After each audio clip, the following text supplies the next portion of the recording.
Hello दोस्तों, आज की कहानी है क्या बेटी को घर की सारी बात बतानी ज़रूरी है।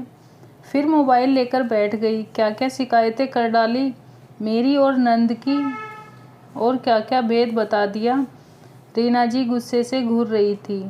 मम्मी जी, घर से फ़ोन आया था, मम्मी की तबीयत ठीक नहीं है तो बहन से बस हालचाल पूछ रही थी। रागिनी ने फ़ोन रखा और सिर का पल्लू ठीक करते हुए कहा, हाँ हाँ ठीक है, लेकिन एक बात का ध्यान रहे कि ससुराल की बातें मायके नहीं पहुंचनी चाहिए, और अगर हालचाल पूछ लिया हो तो अपनी इस मम्मी जी को एक कप चाय पिला दो, सिर दर्द से फटा जा रहा है। रीना जी आंख दिखाते हुए बोली। रागिनी ने हाँ में सिर हिलाया और किचन में जाकर चाय बनने लगी। चाय लेकर जब रागिनी रीना जी के कमरे में गई तो वो अपनी बेटी सपना से बात कर रही थी और पूरे दिन का हाल बता रही थी कि क्या खाया, कौन आया कौन गया, पड़ोस में क्या हुआ, किसके घर क्या नया आया। पूरी सोसाइटी की खबर बेटी को सुनाई जा रही थी। रागिनी जैसे ही चाय लेकर पहुंची, तुरंत बात का मुद्दा बदल गया। रागिनी और रीना जी का ये स्वभाव अच्छा नहीं लगता था, लेकिन घर की शांति के लिए वो कुछ नहीं बोलती थी। उसने विपुल से इस बारे में कहा, मम्मी जी मुझे तो नसीहत देती है कि ससुराल की बातें मायके मत कहना, और खुद कंचन दीदी को यहाँ का सारा हाल बताती है। ओफो, तुम भी कहाँ इन सब बातों को लेकर बैठ गई, कहाँ इन सब बातों में फंस रही हो। ये कोई आज का किस्सा नहीं है। तुम्हारे आने से पहले भी मम्मी और दीदी का ये सब खबरी खबरी चलता रहता था। तुम अब इन सब बातों पर ध्यान मत दो और अपनी नौकरी पर ध्यान दो। कब से ज्वाइन कर रही हो? शादी के 2 महीने हो गए, छुट्टी ख़त्म हो रही है अब। विपुल ने उसे अपनी तरफ प्यार से खींचते हुए कहा। तो रागिनी को होश आया। 2 महीने आपके प्यार के सानिध्य में कैसे बीत गए पता ही नहीं चला। मैं मेल चेक करके ऑफिस में इन्फॉर्म कर दूंगी। रागिनी विपुल के गले लग गई। दूसरे दिन रागिनी ने रीना जी को बताया कि अगले हफ्ते से वो ऑफिस ज्वाइन कर रही है। ऑफिस? क्यों? तुम ऑफिस क्यों जाओगी? रीना जी ने सवाल किया। क्यों जाऊंगी का क्या मतलब है? मम्मी जी, 2 महीने की छुट्टी ख़त्म हो चुकी है और अब मैं छुट्टियां नहीं ले सकती, रागिनी ने रीना जी से कहा और काम निपटाने लगी। थोड़ी देर बाद उसके पास उसकी नंद सपना का फ़ोन आया।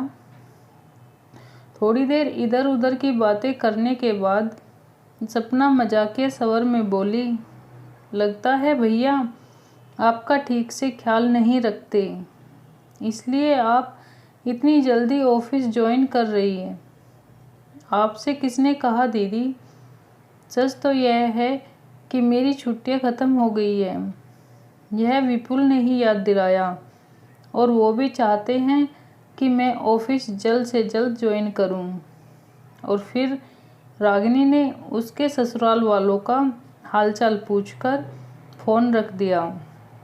रागिनी ने सपना की बात को ज़्यादा तूल ना देते हुए अपने ऑफिस जाने की तैयारी करने लगी।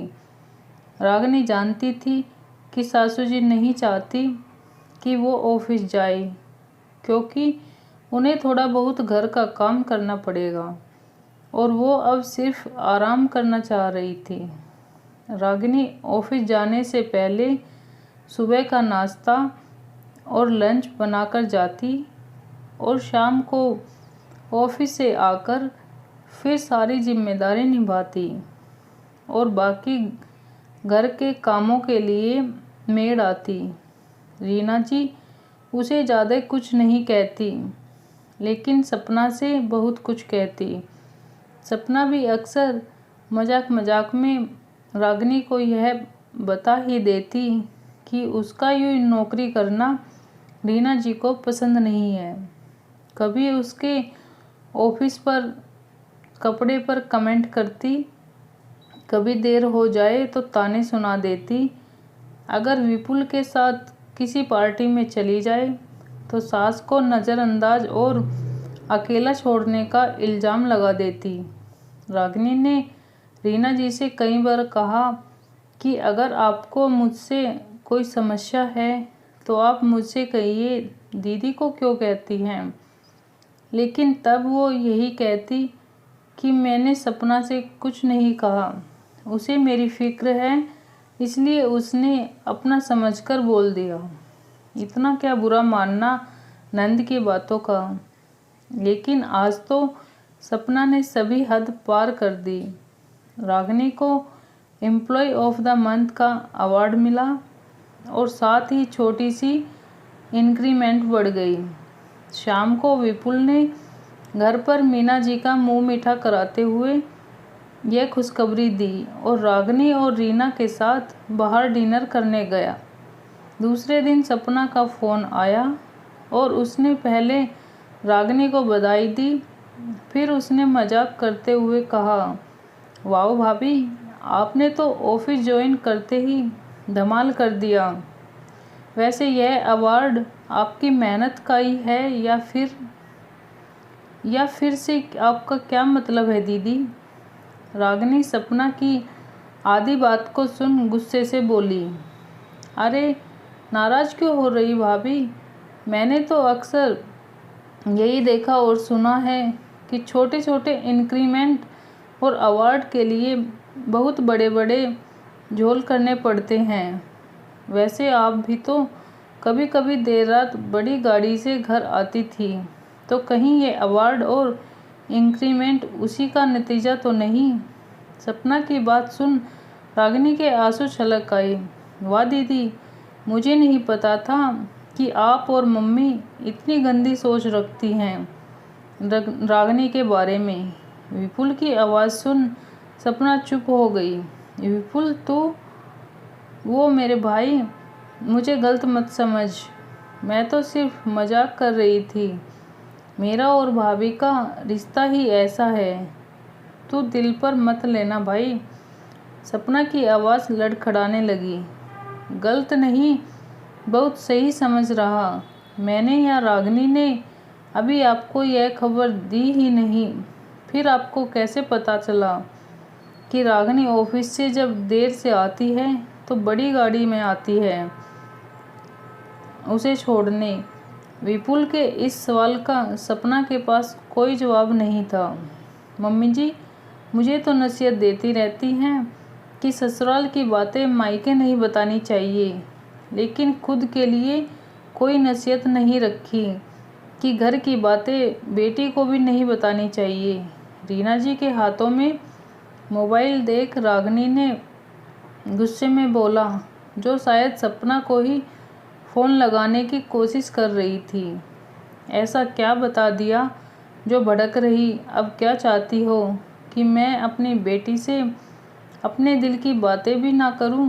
रीना जी मुंह बनाते हुए बोली, तो दिल की बातें करिए, आप मेरे बारे में क्या उल्टा पुल्टा बोलती हैं। रागिनी अभी भी गुस्से में थी। मैंने कोई उल्टा पुल्टा नहीं बोला, जो मुझे सही लगा वही बताया। रीना जी मुंह फेरते हुए कहा, मम्मी आप रागिनी के बारे में इतना गंदा सोचती हैं, इसका मुझे अंदाज़ा नहीं था। आपने सीधे उसके चरित्र पर ही उंगली उठा दी। अपने ही बहू के बारे में कोई इतना घटिया बात कैसे सोच सकता है। विपुल की बात सुन रीना जी स्तब्ध रह गई। बेटा तुम? दीदी का फ़ोन आया था और उन्होंने जो जहर उगला है वो आपने ही उन्हें पिलाया है। विपुल को गुस्से में देख रीना जी को समझ ही नहीं आ रहा था कि क्या बोले। रागिनी हमेशा मुझसे कहती थी कि मम्मी दीदी को सभी बात बताती है, तब मैं ही उसे इग्नोर करने को कहता था, क्योंकि मुझे लगता था कि एक माँ बेटी के बीच की बात है, लेकिन आप दोनों ने तो सभी हदें पार कर दी।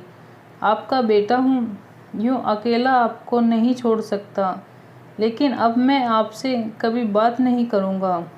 विपुल ने अपना फैसला सुनाया और कमरे से बाहर चला गया। विपुल का फैसला सुन रीना जी अपना सर पकड़कर बैठ गई। दोस्तों, बहुत से घरों में ऐसा होता है कि घर की सारी बातें बेटी को बताई जाती हैं। इस बारे में आपके क्या विचार हैं? आज की कहानी आपको कैसी लगी? कमेंट करके ज़रूर बताना। वीडियो अच्छी लगी तो लाइक और शेयर करें।